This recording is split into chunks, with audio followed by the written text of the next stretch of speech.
través de la señal de Radio Nuevo Mundo, presentamos el programa Academia Libre, un espacio que sintoniza con la actualidad educacional, el desarrollo científico y el mundo de las artes.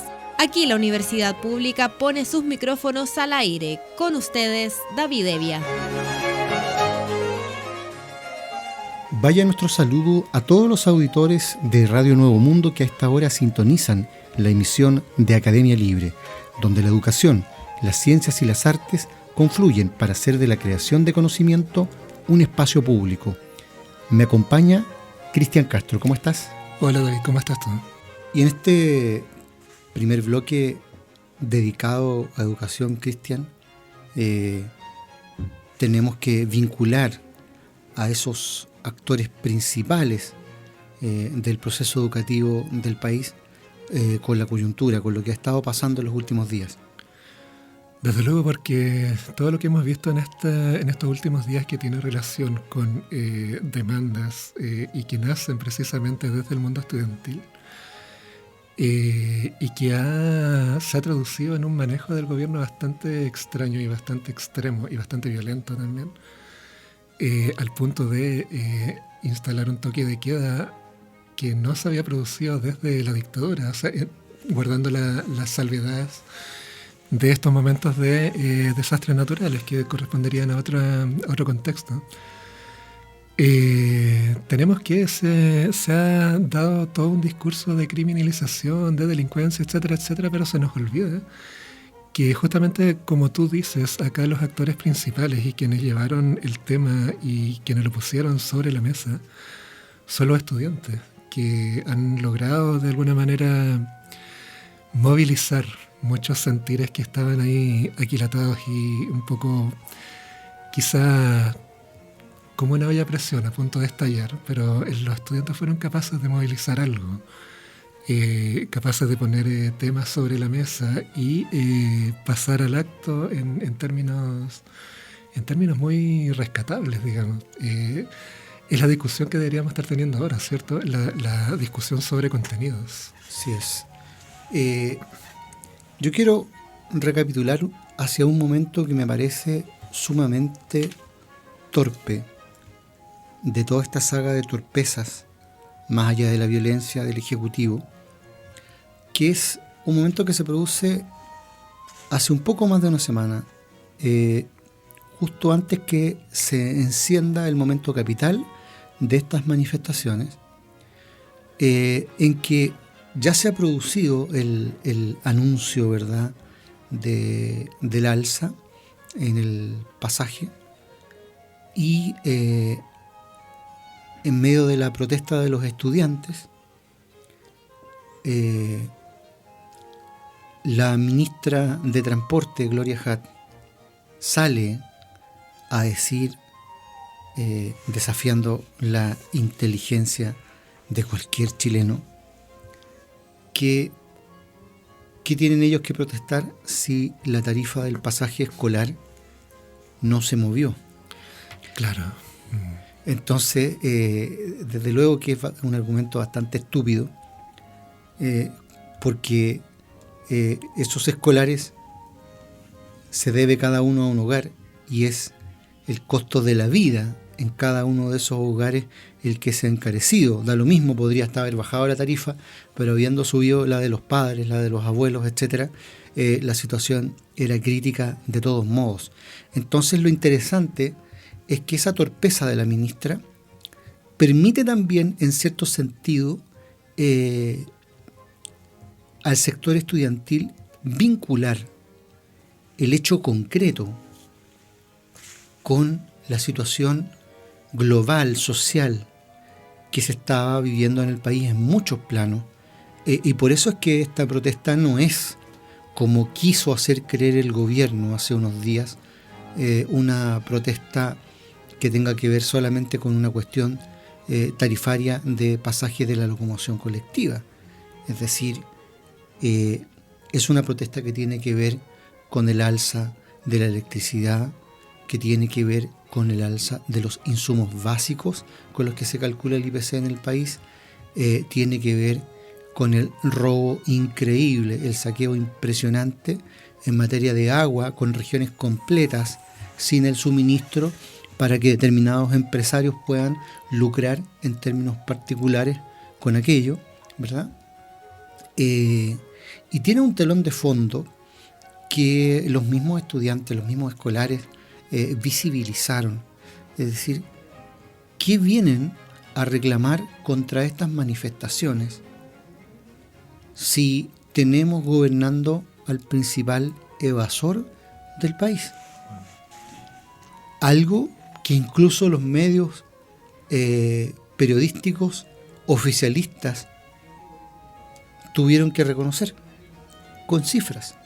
Es decir, en la retina de todos está la camionada de millones que durante décadas evadió Piñera, solamente considerando sus viviendas, sus residencias. ¿Ah? Entonces, un contribuyente paga, humilde, y tiene que ver cómo el presidente, y no por su condición de presidente, sino de empresario y de terrateniente,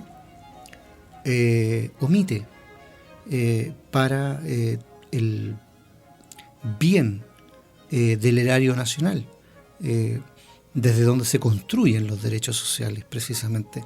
Entonces lo que yo veo es un despertar fundamental de los escolares, allí donde habían sido criticados por la situación que se estaba viviendo en colegios emblemáticos como el Instituto Nacional y otros. Aquí los escolares salieron a protestar no solamente por la educación, sino que a partir de la educación, de algo que parecía tan trivial como el pasaje, ¿verdad? Salieron a protestar y a visibilizar ante el país esta situación y en buena hora, porque este país parecía bastante zombie, bastante dormido en muchos sentidos. Había aguantado demasiadas cosas, ¿verdad? Y aparece, ¿verdad? Un presidente echando benzina todavía a la situación, diciendo hace unos días que estábamos en un oasis en América Latina, sí, ¿verdad?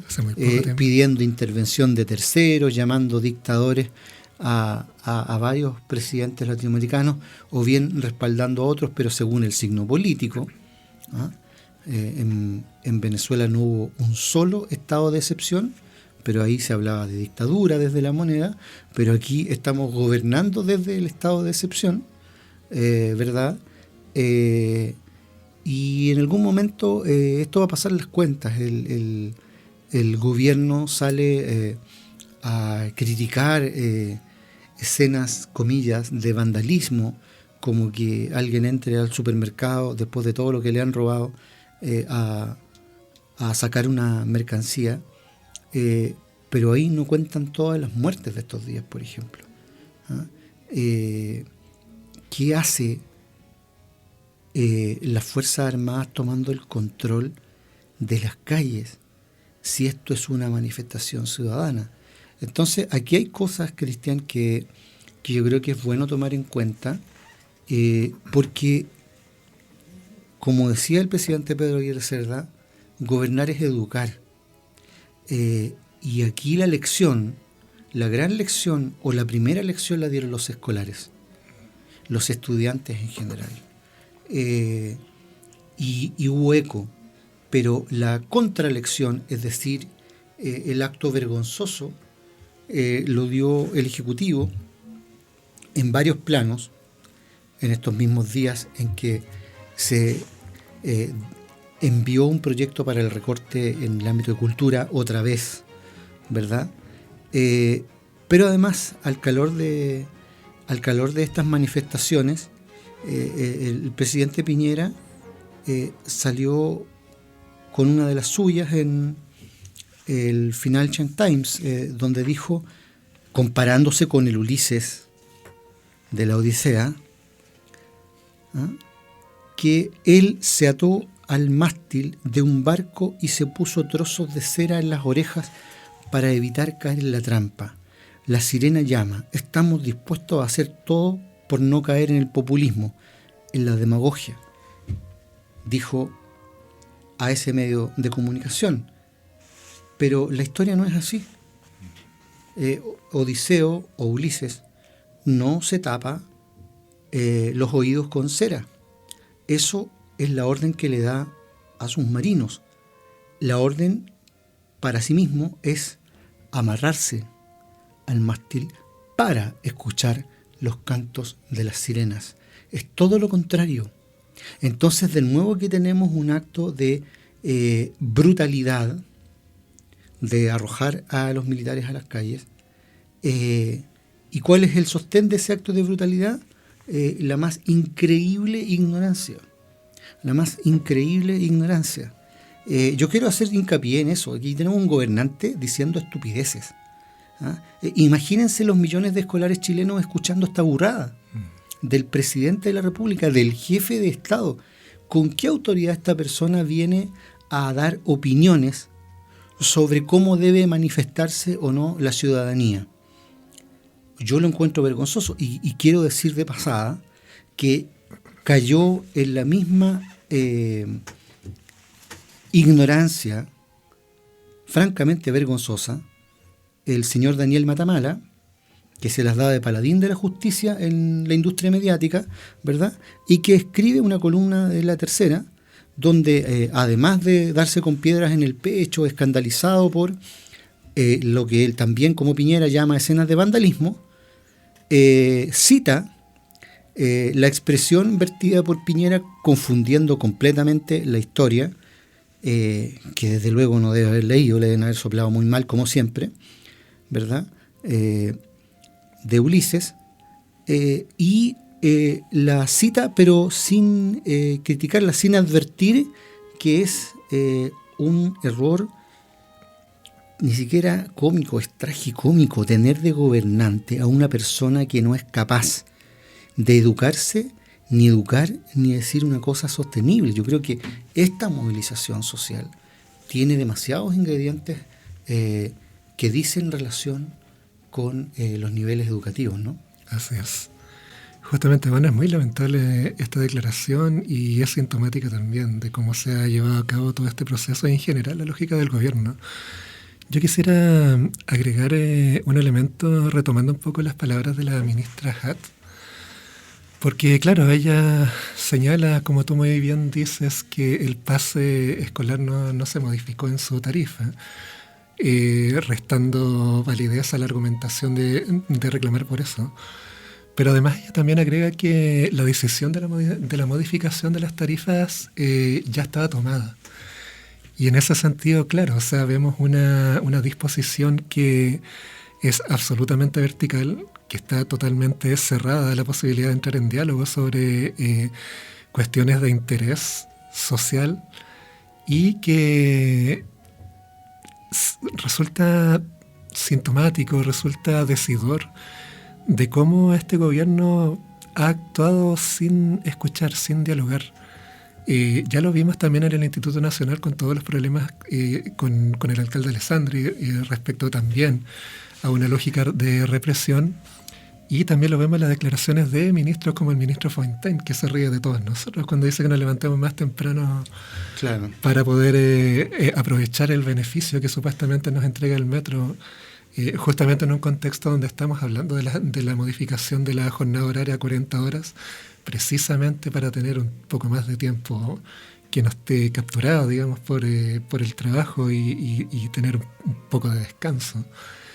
Esa desconexión que hay por parte de las autoridades con el sentir de la ciudadanía, de la gente, de las necesidades que son concretas, y que ese es el punto, no es mero discurso, son cuestiones súper concretas, súper comprobables y que hay que salir a mirar a la calle. Pero aparece esta lógica de no conectar, de ver el mundo en términos economicistas, de no entrar en diálogo. Y precisamente eso es lo que está faltando ahora. Y para la guinda de la torta, toque de queda. Insisto harto en este punto porque no es menor y no tiene que pasar de moda como otros temas que a veces quedan ahí en el tintero y pasamos a otra cosa.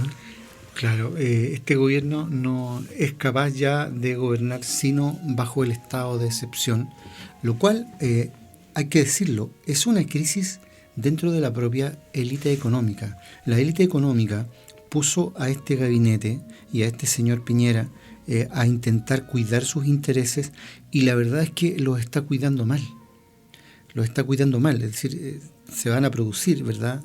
No es tema central de este debate, pero se van a producir fricciones fuertes dentro del bloque político que respalda a la moneda, precisamente porque todos estos últimos días han sido, además de la brutalidad impresionante, ¿verdad?, de todas esas muertes, del toque de queda, de la salida de militares a la calle, de los disparos, un acto de estupidez, no solo de brutalidad, sino que de estupidez, que no le ha resultado precisamente útil a quienes habían puesto a Piñera a cuidar la carnicería, digámoslo así. Entonces, de nuevo, el tema rebota en el ámbito de la formación. ¿Qué clase de gente, ni siquiera ya qué sector político, qué clase de gente es la que llegó a gobernar este país, si no se pueden gobernar ellos mismos? ¿En qué condición es que tienen que salir cada 5 minutos a decir y desdecir, habiéndose escudado tanto tiempo en el famoso panel de expertos que fijaba las tarifas? Bueno, el famoso panel de expertos, una tecnocracia en vez de una democracia, ¿verdad? Ese famoso panel de expertos finalmente fracasó, dio palos de ciego, y la medida tarifaria se tuvo que revertir, no por razones tecnocráticas precisamente. Pero lo mismo ocurre en el plano de la educación. Todos los años los ministros de turno de educación se sacan los balazos de la situación crítica que se está viviendo, aludiendo a que los expertos o los especialistas en algo dicen tal cosa. Lo mismo los diarios. Y ahí está la situación. Cada vez peor. Este país te está llenando de expertos y la educación se está hundiendo. Yo recuerdo personeros del área de cultura, autoridades del área de cultura, diciendo todos los últimos años que es bueno que existan esos libros de mala clase, digamos, de mala calidad en las bibliotecas, y que hay que comprarlos y todo, porque en un país donde la gente no lee, por último que lean eso, y la experiencia, dicen ellos, muestra que la gente después de leer a Paulo Coelho pasa a Gabriela Mistral. Eso no es verdad. No es verdad. Y si fuera verdad, estaríamos leyendo más, y estamos leyendo menos, y estamos leyendo peor. Estamos no entendiendo. Afortunadamente aquí los estudiantes han cumplido un rol bastante activo. Debemos lamentar también que han sido principales víctimas de la represión, tanto de carabineros como de los militares, pero ese tipo de lecciones las están dando los muchachos, y eso desde luego merece un reconocimiento. Hoy día no se está educando en las escuelas, hoy día ya no se está creando conocimiento en las universidades. Hoy día las lecciones fundamentales de formación la ciudadanía la está recogiendo del movimiento social. Justamente, claro, y muchas veces hemos hablado acá mismo de todo el deterioro que ha sufrido la educación en términos, especialmente la educación pública. Y creo que justamente a partir de esta movilización y de este fenómeno, entendemos que hay una capacidad de movilización, una capacidad de poner temas sobre la mesa también. En ese sentido, claro, totalmente de acuerdo contigo en esto de hacer el reconocimiento a los estudiantes que han sido capaces de instalar estas cosas sobre la mesa en una lógica de no diálogo. donde la represión ha sido la tónica. Y vamos a la música, Cristian. Escuchamos Me gustan los estudiantes de Violeta Parra en la versión de Ángel Parra.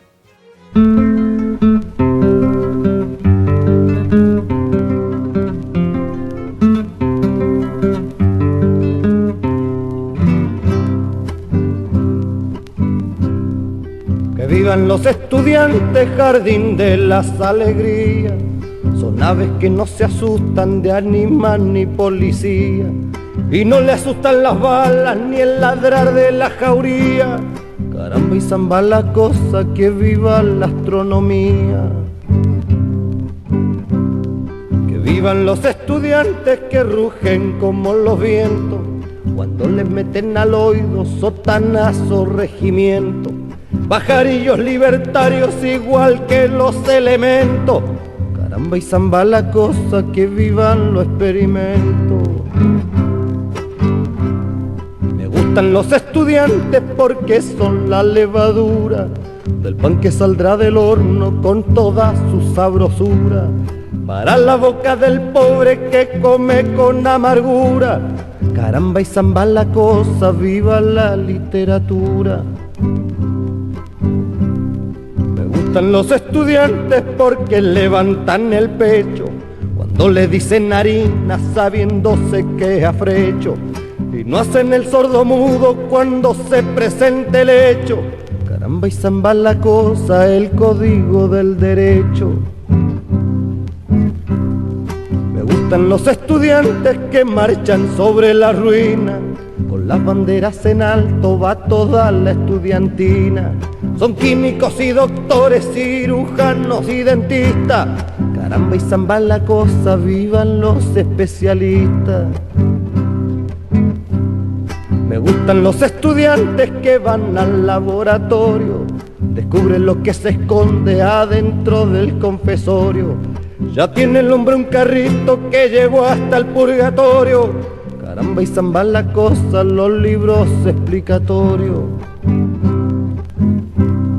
Me gustan los estudiantes que con muy clara elocuencia a la bolsa negra sacra le bajo las indulgencias, porque hasta cuando nos dura, señores, la penitencia.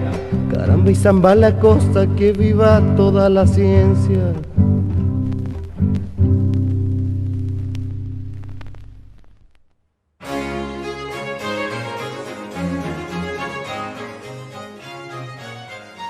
Escuchábamos Me gustan los estudiantes de Violeta Parra en la versión de Ángel Parra en Academia Libre por Radio Nuevo Mundo.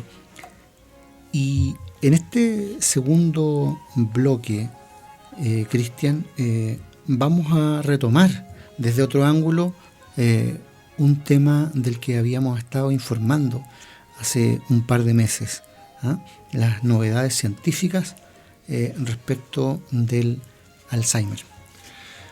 Así es, porque, claro, efectivamente habíamos hablado de este tema, que es un tema de bastante interés y bastante importante respecto a la enfermedad, porque un fármaco anticoagulante retrasa el Alzheimer en ratones. Es una investigación que se había estado llevando a cabo hasta ahora por parte de un equipo de investigadores del Centro Nacional de Investigaciones Cardiovasculares, lo cual ha abierto la posibilidad de un tratamiento para la enfermedad de Alzheimer a través del suministro de fármaco dabigatran, un anticoagulante oral de acción directa. Desde la Universidad de Rockefeller enviaron 25 ratones hacia Madrid, siendo la mitad de ellos transgénicos con introducción en sus genes de mutaciones humanas asociadas a la pérdida de memoria. El equipo de científicos, liderado por la neurocientífica Marta Cortés, le suministró a estos roedores durante 12 meses el anticoagulante dabigatran y puso a prueba su capacidad de memorizar mediante un experimento que consistió en la utilización de un tablero circular que tenía 20 agujeros equidistantes, 19 de los cuales estaban cerrados y un último se encontraba conectado a una caja oscura. A lo largo de la semana, los roedores llevaron a cabo un proceso de aprendizaje en el que comenzaron a utilizar el único agujero de la caja que no estaba cerrado, como guarida para escapar de la fuente de luz exterior que estaban recibiendo. Constataron que los ratones con las mutaciones humanas ligadas a Alzheimer, a los que no se les suministró el anticoagulante, no recordaban cuál era la vía de escape. Los resultados de este estudio, publicados en la revista del Colegio Estadounidense de Cardiología, dirigida por el coautor de la investigación, Valentin Fuster, muestran que, tras 12 meses de estar recibiendo dabigatran, los roedores no mostraron pérdida de memoria ni tampoco disminución de la circulación cerebral. El tratamiento en ratones con este anticoagulante arrojó una disminución de un 30% de la inflamación cerebral y hasta un 50% de beta-amiloide, que es el componente principal de las placas seniles y que precisamente se encuentra en el cerebro de pacientes con Alzheimer. Una cifra bastante importante, ¿cierto?, desde el punto de vista de la evidencia. Ostensible. Como hipótesis de los efectos del dabigatran en el retraso del Alzheimer, se ha planteado que este fármaco favorecería la circulación sanguínea del cerebro al evitar la microtrombosis, es decir, la acumulación de trombos en capilares y vasos que actúa obstaculizando el paso del oxígeno y de los nutrientes al cerebro. La enfermedad del Alzheimer, padecida mundialmente por más de 30 millones de personas, está asociada a una disminución de la circulación cerebral, lo que implica que las células del cerebro mueren al no recibir oxígeno y los nutrientes necesarios. Como apunta Valentin Fuster, uno de los autores del estudio, las enfermedades neurodegenerativas están profundamente ligadas a la patología de los vasos cerebrales.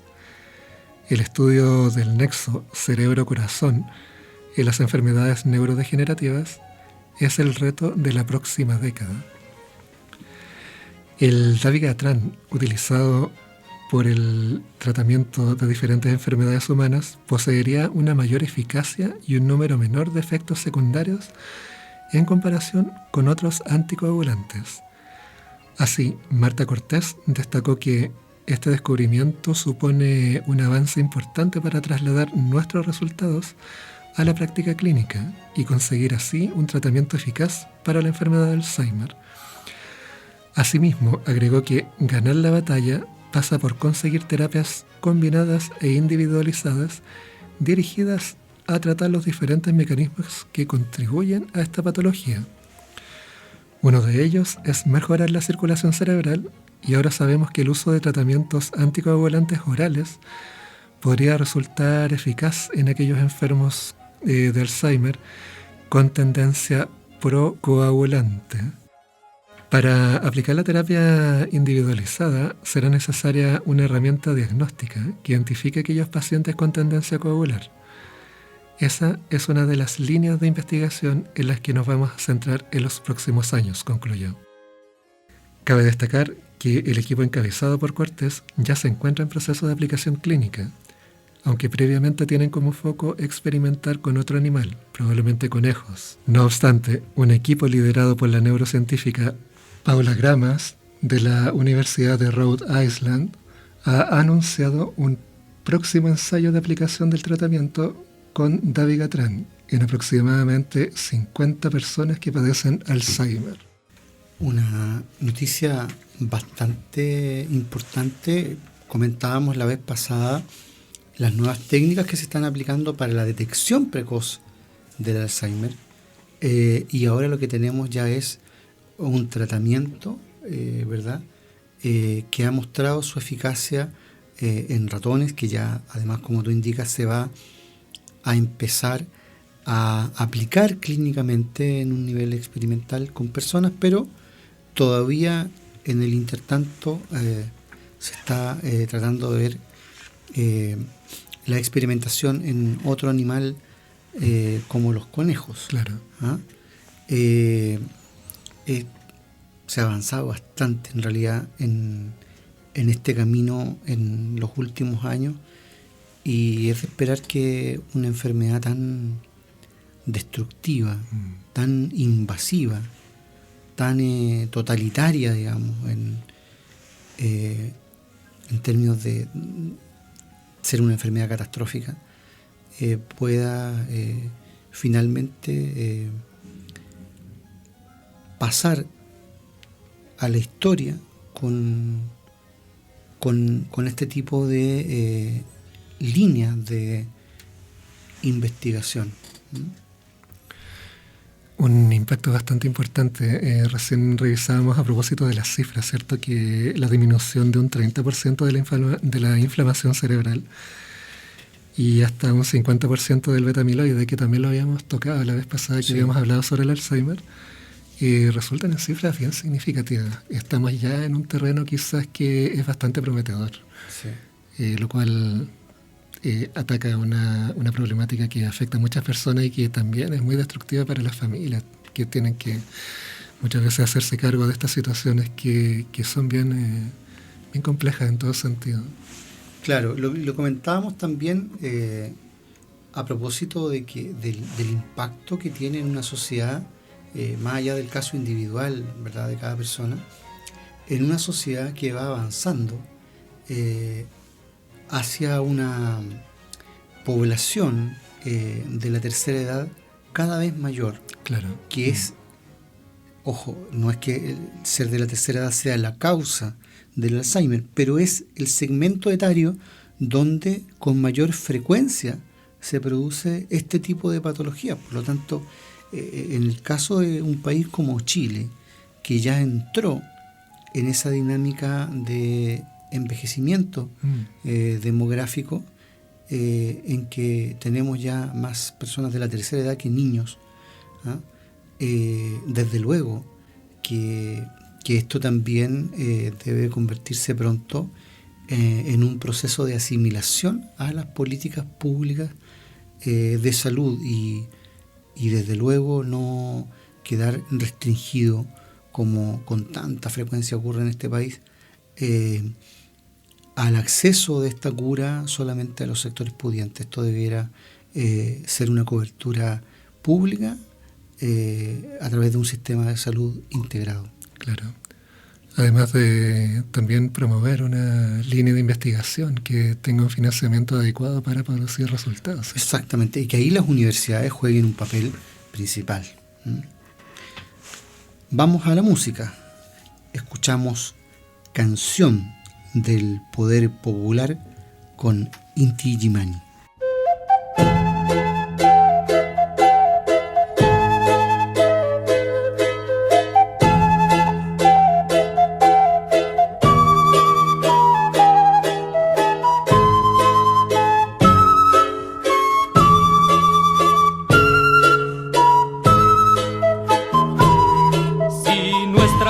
Nos pide, tenemos que ser nosotros los que levantemos Chile, así es que a poner el hombro vamos a llevar las riendas de todos nuestros asuntos y que de una vez se entiendan hombre y mujer todos juntos, porque esta vez no se trata de cambiar un presidente, será el pueblo quien construya un Chile bien diferente, porque esta vez no se trata de cambiar un presidente, será el pueblo quien construya un Chile bien diferente.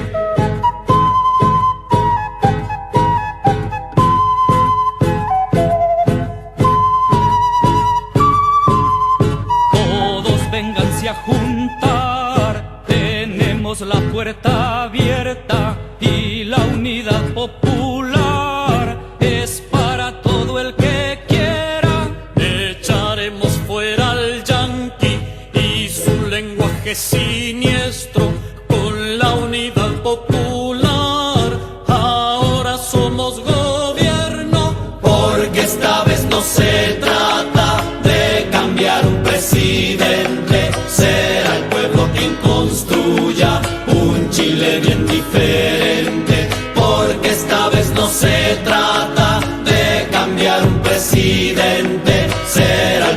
quien construya un Chile bien diferente. La patria se verá grande con su tierra liberada, porque tenemos la llave, ahora la cosa marcha.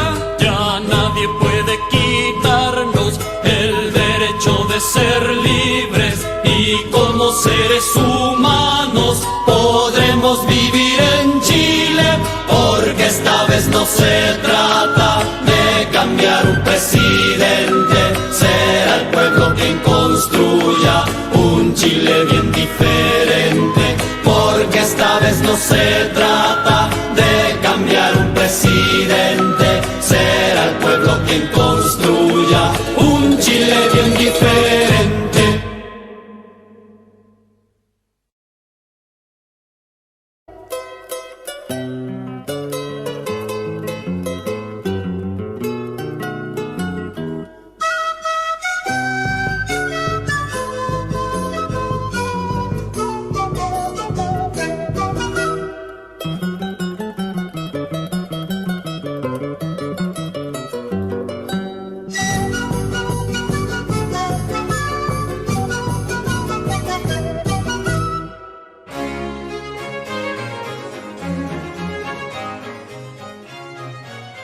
Escuchábamos Canción del Poder Popular con el conjunto nacional Inti Illimani en Academia Libre por Radio Nuevo Mundo.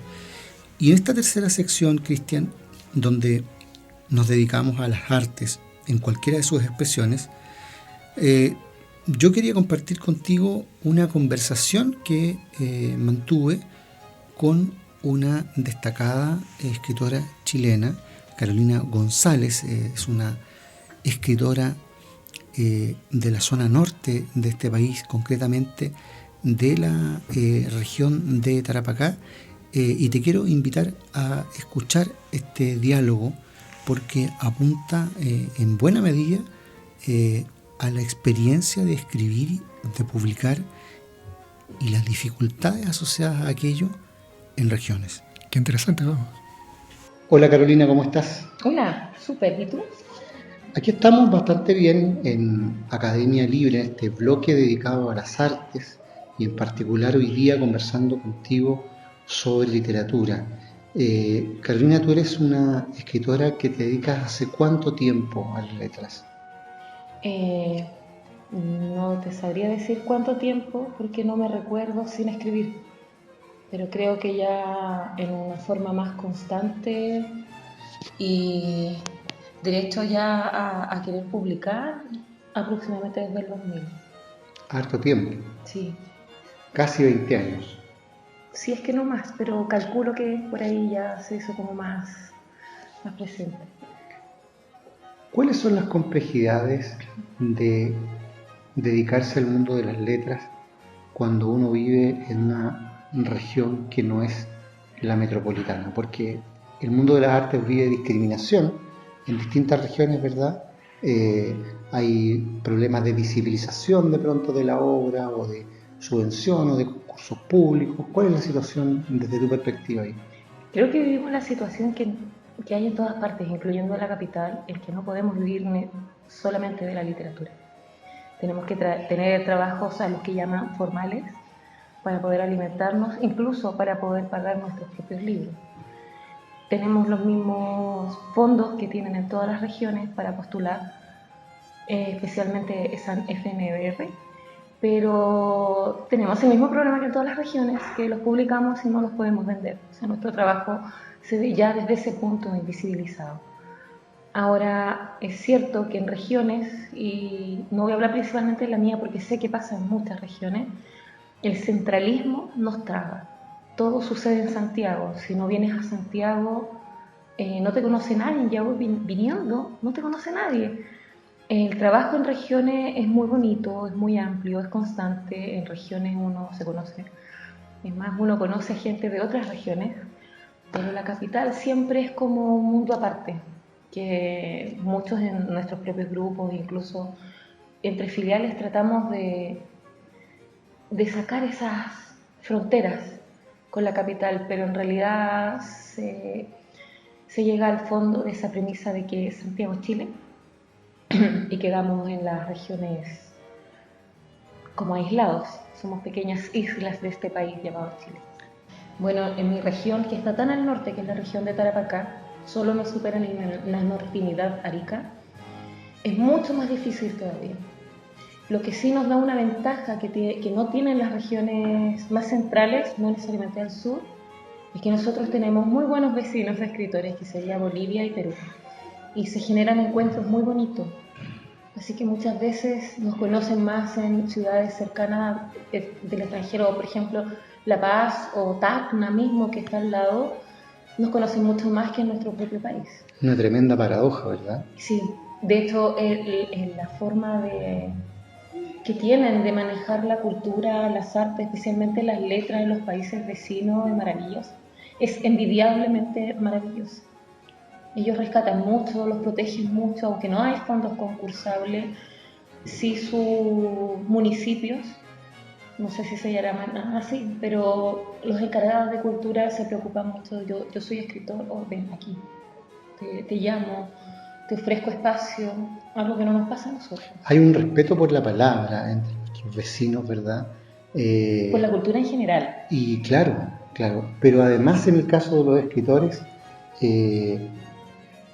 hasta el papel es más económico, digamos, hay ciertos partiendo puentes. por sus impuestos, que son más bajos, que su mano de obra también es mucho más económica incluso para ellos, y los premios que se generan a partir de esto, o sea, ellos no solamente tienen premios de poesía, premios de cuentos, como en todas partes, ellos también tienen premio al declamador, al cuentacuentos, o sea, está todo eso aunado de un modo que aquí en Chile no se hace. Aquí los cuentacuentos son unos locos soñadores aún. No se ha rescatado la oralidad de la literatura en Chile aún. Yo conozco declamadores de Perú, sobre todo, que son capaces de hacerme llorar con un poema de Neruda, por ejemplo. O sea, ni el mejor lector en voz alta ha hecho lo que ha hecho un declamador peruano. Exactamente, eso es así, tal como tú y lo los dices. enseñan en los colegios. Sí. Carolina, y a ti además te ha tocado la responsabilidad en tu región, en tu zona, de encabezar la organización de los escritores. Cuéntanos un poco de esa experiencia. Es una experiencia que he tenido de dulce y de agraz, muchas veces más de agraz, pero va porque en realidad, aunque no quieran admitirlo, los escritores son no egocéntricos, o quizás sí, pero la literatura es individual, entonces hay mucho individualismo. Me ha costado tratar de organizar grupos que trabajen en forma colectiva. Al menos con mi filial estamos tratando de aprender a trabajar en equipo y no en grupo, que es súper distinto. Hasta el momento vamos bien encaminados, no estamos haciendo muchas actividades hacia afuera, pero sí hacia adentro. Sí he tenido otros grupos en que se ha trabajado bastante bien en equipos, pero la vida continúa y muchos se van. Tuve un equipo durante 7 años con el que rescatamos la literatura femenina, y estoy hablando básicamente de la literatura erótica femenina, escrita por mujeres, y trabajamos muy bien durante 7 años siendo equipo, cada una en su cuerda, pero todas tocando juntas. Y la vida continuó. Yo misma estuve viviendo un tiempo fuera de mi ciudad y aún así funcionábamos por internet. Una partió del otro plano y ya está más difícil comunicarse con ella, pero también otras siguieron sus caminos. Hay 2 que están viviendo acá en Santiago porque se vinieron a estudiar, porque a todo esto era un grupo súper mixto en edades. Teníamos desde las veinteañeras hasta una jovencilla de 83 años que escribía poesía erótica. Llegamos a ser 16 autoras. Y ustedes empezaron a desarrollar ese trabajo colectivo en una época en que todavía el tema no estaba tan arriba del tapete. De alguna manera hay un impulso preliminar en ustedes. Por lo menos en Iquique no estaba en el tapete. Habíamos unas 2 o 3 que nos atrevíamos. De hecho, mi primer libro tiene que ver con poesía erótica. Y fue más por gusto que porque ese sea mi línea. En realidad no es mi línea, pero siento que me sale bastante bien. Y éramos 2 o 3, que cada uno en su línea hacía lo propio. Hasta que decidimos cómo reunirnos, hagamos algo entre las 3, terminamos siendo entre 2, y finalmente empezamos a descubrir que habían otras que tenían esa intención, pero como que les daba un poquito de pudor. Nosotras empezamos a romper ese pudor, a tal punto que llegamos literalmente a desnudarnos, obviamente no en público. Tomamos unas fotos de nosotras autoras en nuestras hermosas e imperfectas humanidades, fotos muy sensuales, más no pornográficas, Claro. que terminaron incluso publicadas en un libro que hicimos en comunitario. Era rescatar eso, o sea, que no importa qué edad tengas, ni qué cuerpo tengas, eres hermosa, eres sensual, eres No erótica, puede ser un estereotipo. eres sexual, claro. Todo esto era sin estereotipo. Fue un trabajo muy bonito que concluyó con un libro que nos costó harto, que fue autogestionado entre nosotras. Y bueno, quedó hasta ahí. Ese proyecto quedó hasta ahí después de 7 años de trabajo intenso. Y después de casi 20 años, con las cuentas que sacábamos al principio, Carolina, la literatura te tiene bastante atrapada, digamos. 20 años no es poco La tiempo. verdad es que me atrapó de niñita. A mí el arte ¿Ya? siempre me gustó. Yo tuve muchos amores. Hice danza, hice pintura, bordado, textil, pero la letra siempre, siempre, siempre ha sido la palabra mi amante más fiel. Siempre vuelvo a ella, no puedo estar sin ella. Aunque la negué un tiempo, no puedo estar sin ella. Es que es la mejor forma en la que me expreso es por escrito. Tuviste un promisorio lanzamiento de tu último libro en la Casa del Escritor y queríamos que nos hablaras un poco de este libro, Desiertos, Desiertos. Desiertos, Desiertos es casi un juego. Es un libro muy yo. Es un libro bastante simple, no evité toda palabra difícil, no hay ninguna palabra que sea necesario buscar en el diccionario, ocupé las palabras más sencillas que encontré. La materialidad del libro también es muy sencilla, ocupé material muy simple como portadas en craft y en papel ahuesado para que igual fuera cómodo para las personas que tienen dificultad visual, o sea, como yo, que soy muy corta de vista. No tiene índice, no tiene número de página. Va directo al grano. Al grano por donde tú quieras. Ya. Ya, es que es un libro que me dio libertad a mí y quiero que el que lo lea tenga la libertad de leerlo como quiera. Claro. Y tiene que ver con el desierto y no necesariamente como paisaje, porque yo presenté este libro en Talca también, porque una parte de este libro nació en Talca y al posterior, que fue ayer, lo presenté aquí en Santiago. Y todos esperan que yo hable del desierto como paisaje, porque yo soy ese paisaje. Pero en realidad hablo del desierto desde la etimología de la palabra, que es el abandono y la soledad. Y hablo de desiertos como el duelo, el desierto como el desamor, el desierto de estar lejos, el desierto de no tener inspiración, porque yo le rindo un homenaje a mis crisis de página en blanco. O sea, hay una página en blanco porque ese es un desierto que me enseñó que no era una dificultad, no era una crisis, era una oportunidad. Y fueron esas crisis de página en blanco que me hicieron, de pronto, cuando las vi de otro modo, crecer y decir, ya basta, vamos a seguir tu línea, no te puedes parecer a nadie, sé tú. Y por eso es así de simple. Es un trabajo muy valioso, Carolina, porque yo revisaba el otro día las cifras estadísticas del año pasado. El Fondart en regiones se redujo de nuevo y este año a nivel país, hace unos pocos días, se redujo todo el presupuesto de cultura. Entonces, aparecer de nuevo con un libro es una porfía titánica. Y el próximo año se viene uno de narrativa, ya decidí después de este no me voy a detener.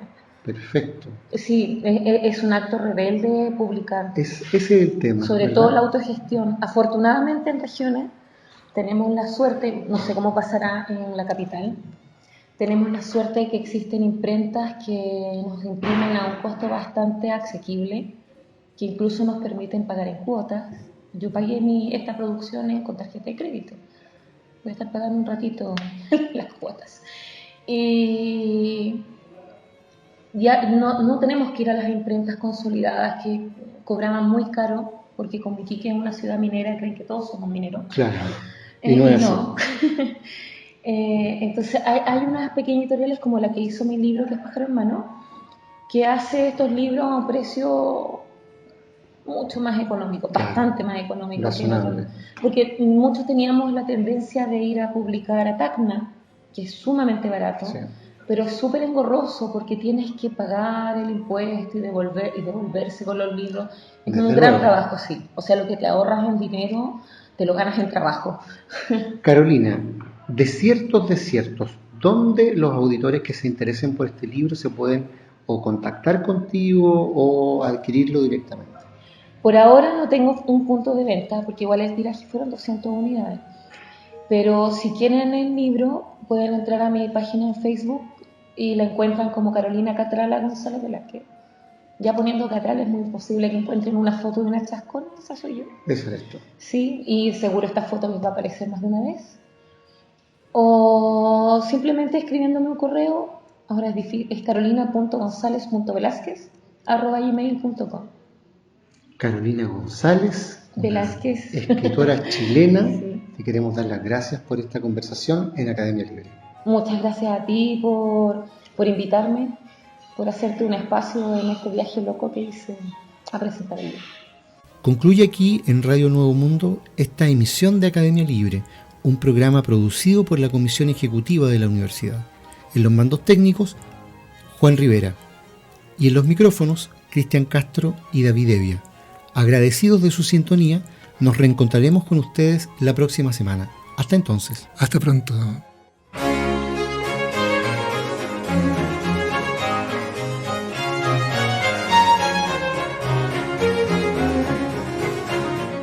Concluye aquí este capítulo de Academia Libre, un programa que aporta miradas críticas a la construcción de la sociedad.